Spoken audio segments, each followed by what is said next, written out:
Hello friends, સ્વાગત છે તમારું મારી યુટ્યુબ ચેનલમાં। આજે આપણે ઝારાનો ઉપયોગ કર્યા વગર જ મીઠી બુંદી ઘરે બનાવીશું। આને બનાવવી એટલી સરળ છે કે તમે 10 થી 15 મિનિટમાં આ બુંદી તૈયાર કરશો। અને બુંદીનું બેટર કેવી રીતે બનાવવું અને કઈ કઈ વાતનું ધ્યાન રાખવું એ આજે હું વિડીયોમાં જણાવીશ। જો તમે આ રીતે નાની નાની વાતનું ધ્યાન રાખી અને બુંદી બનાવશો તો તમારી બુંદી એકદમ બહાર મળે તેવી પરફેક્ટ બનશે અને રસીલી બુંદી બનાવીશું। એની ચાસણી કરવાની એક પણ અલગ ટ્રીક છે, તો એ પણ આજે આપણે વિડીયોમાં જણાવીશું। તો ચાલો ફ્રેન્ડ, જોઈ લઈએ આ બુંદી કેવી રીતે બનાવવી। તો બુંદી બનાવવા માટે સૌથી પહેલા આપણે બેટર બનાવવાનું છે। તો અહીંયા આપણે 1 કપ જેટલો બેસન લીધો છે। તો બેસનને આપણે ચાળીને લઈશું। તો હંમેશા બુંદી બનાવતા હોય ત્યારે બેસન ચાળીને લેવાનો, જેથી તેમાં લમ્સ ના બને।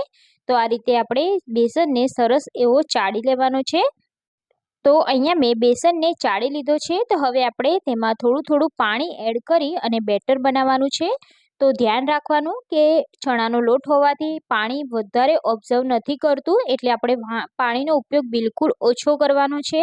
અને આ બેટર વધારે પતલું નથી બનાવવાનું, ગાઢું બનાવવાનું છે। તો બને ત્યાં સુધી પાણી આપણે ઓછું જ વાપરીશું અને એકદમ થીક બેટર પણ નથી બનાવવાનું અને એકદમ પતલું બેટર પણ નથી બનાવવાનું, મીડિયમ બેટર બનાવવાનું છે।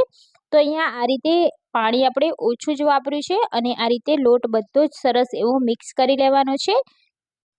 તો અહીંયા આપણે બેટર બનાવી લીધું છે। તમે જોઈ શકો છો કે બેટર આ રીતનું ચમચીથી રિબિનની જેમ પડે એવું આપણે બેટર બનાવવાનું છે અને પાછળ ચમચીને પણ કોટિંગ થવી જાય એવું જ આપણે બેટર બનાવ્યું છે। હવે આપણે બેટરને 10 મિનિટ સાઈડમાં રેસ્ટ આપીશું। તો ઢાંકી અને 10 મિનિટ રાખી દઈશું। 10 મિનિટ જેવું થઈ ગયું છે અને અહીંયા તમે જોઈ શકો છો કે બેટરમાં સરસ મજાનો રેસ્ટ મળી ગયો છે। તો હવે આપણે બેટરને ફેટવાનું છે। તો થોડીક વાર આપણે ચમચીની મદદથી આ રીતે ફેટી લઈશું, જેથી એમાં હવાના કણ ભરાશે, જેથી આપણી બુંદી એકદમ દાણેદાર અને એકદમ ગોળ શેપમાં બનશે। તો આ રીતે આપણે સતત હલાવતા રહી અને 5 મિનિટ ફેટી લેવાનું છે। તો તમે આ પ્રોસેસ વિસ્કલની મદદથી પણ કરી શકો છો। તો અહીંયા તમે જોઈ શકો છો કે પહેલાં બેટર થોડું લાઇટ ગોલ્ડન કલરનું હતું અને અત્યારે લાઇટ થઈ ગયું છે। તો હવે આપણે આ રીતે જો એને ફેટી લઈશું। લગભગ 5 મિનિટ મેં બેટર ફેટી લીધું છે અને બેટર આપણું એકદમ સ્મૂથ થઈ ગયું છે। તો અહીંયા આપણું બુંદી માટેનું પરફેક્ટ બેટર બનીને તૈયાર છે। આમાં આપણે કોઈ પણ જાતનો સોડા કે ઈનો નથી એડ કરતા, એટલે અહીંયા મેં 1 ચમચી જેટલું ગરમ તેલ એડ કર્યું છે, જેથી આપણી બુંદી એકદમ દાણેદાર બનશે। તો હવે તેલ એડ કર્યા પછી પણ આપણે આ રીતે બેટર હલાવી લઈશું।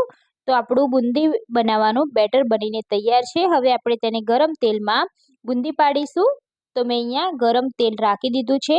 તો તેલ ગરમ હોય ત્યારે જ આપણે તેમાં બુંદી પાડીશું। તો આ રીતનો મેં અહીંયા શ્રેણી લઈ લીધી છે। કોઈ પણ તમે આ રીતની ખમણી લઈ શકો છો। એના પાછળના ભાગમાં આપણે તેલ લગાવી દેવાનું છે અને હવે આપણે જે કાણાવાળો ભાગ છે એ આ રીતે નીચેની સાઈડ રાખવાનો છે, જેથી એના કાણામાંથી આપણું બેટર સરળતાથી તેલમાં પડી જાય।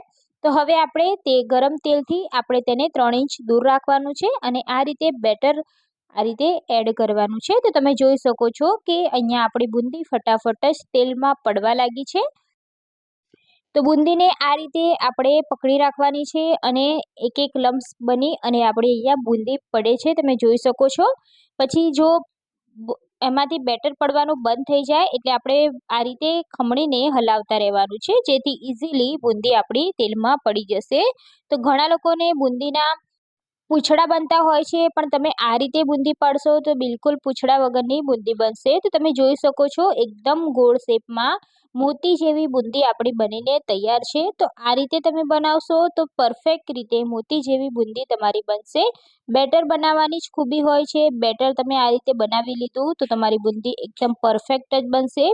તો હવે આપણી બુંદી અહીંયા સરસ કડક થઈ ગઈ છે, એકદમ ક્રિસ્પી। તો હવે આપણે તેને એક પ્લેટમાં કાઢી લેવાની છે। આ રીતનો બુંદીનો કલર ચેન્જ ના થાય એનું ખાસ ધ્યાન રાખવાનું। તો હવે આપણે બુંદી કાઢી લીધી છે। તો હવે આપણે બીજી બુંદી પણ એ જ રીતે બનાવવાની છે।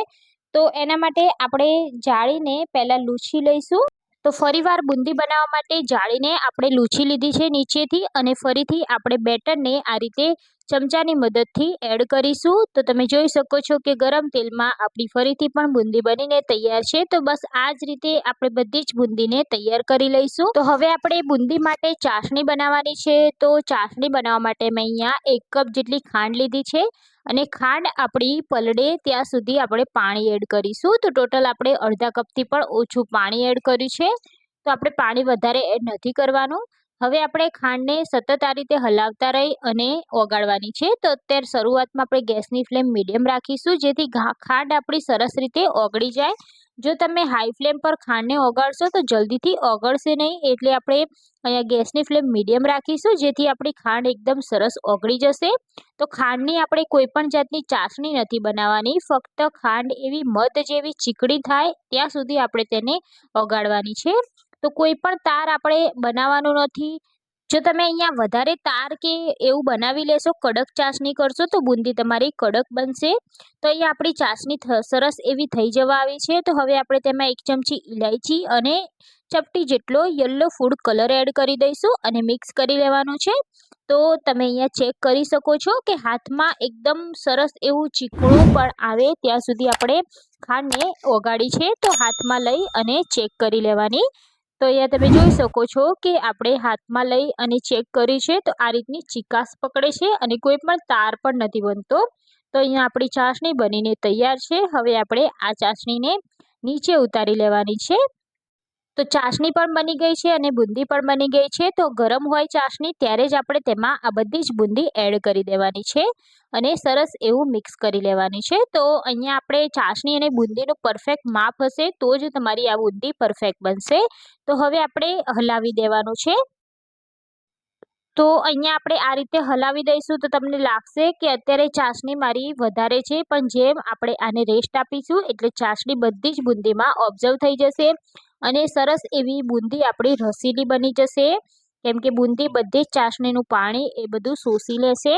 તો હવે આપણે બુંદીમાં બધું જ એડ કરી દીધું છે અને મિક્સ પણ કરી લીધું છે। હવે બુંદીને આપણે ઢાંકી અને 2 કલાક માટે સાઈડમાં રાખી દેવાની છે, જેથી બધી જ ચાસણી બુંદીમાં આવી જાય।